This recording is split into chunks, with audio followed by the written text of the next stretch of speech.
My wife does not want any food at all. She is 3 months pregnant. Can that affect the child? Yeah, definitely, because the kids, they feed from their mom, so whatever nutrition they're taking in, it's what goes directly to them. However, when they're not taking in meals, remember they've been eating all through, so definitely the baby is still getting something from the mom. And if the mom is not eating, at least to ensure she has enough refill, definitely it will not only affect the kid but also the mom. At time we have very quote unquote stubborn pregnancy where you need to keep on visiting doctors to get to know exactly what is happening, and especially during the first trimester. So the best thing is to ensure they go and visit the gynae or their doctor, and I'm sure some tests will be done. They get to know what exactly is happening and how the situation can be held. Amazing. And then there is a lady here from the diaspora. She's saying, I have a friend who got pregnant and moved into her auntie's house because she could not stand her husband. Is that normal? Yes, it is. And it is her not being able to stand her husband, because you said, in this case, please, it's not the same person that how she was before the pregnancy. Hence, you should be able to be patient with them, get to know.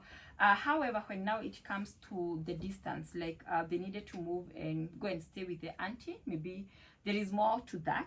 You get to know why is it that they couldn't agree on yeah, so they couldn't agree on so many things. Or yeah, we can see another one saying, someone is clarifying that's because she could not stand the husband's smell. Is it the body odor, or the husband was actually smelly because of maybe hygiene issues? We're not clear about that, but maybe it's the husband's body. Let me tell you, when you are pregnant, it's actually not about even the hygiene. That's when all your senses, they are more alert. Like you have a threshold, you know, higher than just any other person. You could be here and you feel the smell of these things that you couldn't smell even before. So I think in such a scenario, you can see how you can be able to assist the husband. Maybe if it's about how they are smelling, I'm just trying to think maybe something more stronger. Maybe whether it's the body odor, or maybe it's the scent that they normally wear. Exactly. Clothes odor. Yeah, Joshua, they need to get some because even if it's how do you go about it? Yeah. And at time, by the way, it's very true. At time where now you feel I'm not able to. So, but ensure it's just because of the smell. However, can you just sit there and I'm seated here and we can still have our conversation? Yeah, because again, we also do not want the husband to feel rejected and to come for therapy because of this. So we normally it's feel rejected, right? Yeah. It's normally, it's actually normal that there are some ladies who would find it difficult to love their husbands and take care of their children at the same time. Yeah, and as we are saying, even for them, they need the understanding, and everything should be actually both ways, not just one way. It's only that now when it comes to the most vulnerable person in this case is the lady. However, even for her to get to know, well, it's not about him smelling, it's about me and my hormonal imbalances. And because, I mean, for some people, it's as serious as they'll just start vomiting. So how much can you help in such scenario? Yeah. But can we still have a conversation?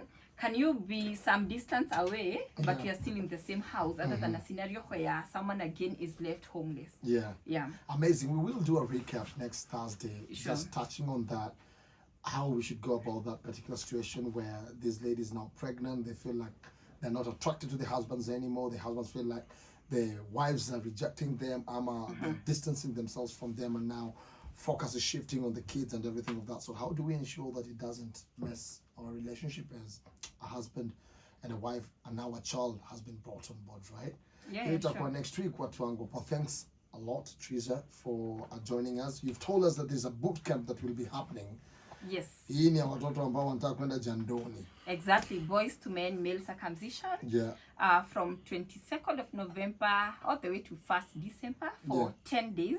And ours, we do it in the most professional way in collaboration with medical doctors, not adhering to any religion, beliefs, culture, and all that. Of course, we use prayers as a support system, but this is purely done by psychologists and surgical procedure administered by medical doctors. We did one last year, 2022 boot camp. You can go to All Smiles Therapy Center YouTube channel, be able to see how we did some video about it. It was a great move. And yes, parents, bring your kids. It's transition from, into teenagehood. So ours is about boundaries, attachment, adolescence talks, drugs and substance use, how to be assertive and to take no for a no. Okay. Good stuff, watu wangu wa power. See, tunaenda across the road at Robizo. Tupatane next, not next week, tomorrow. I'll be here.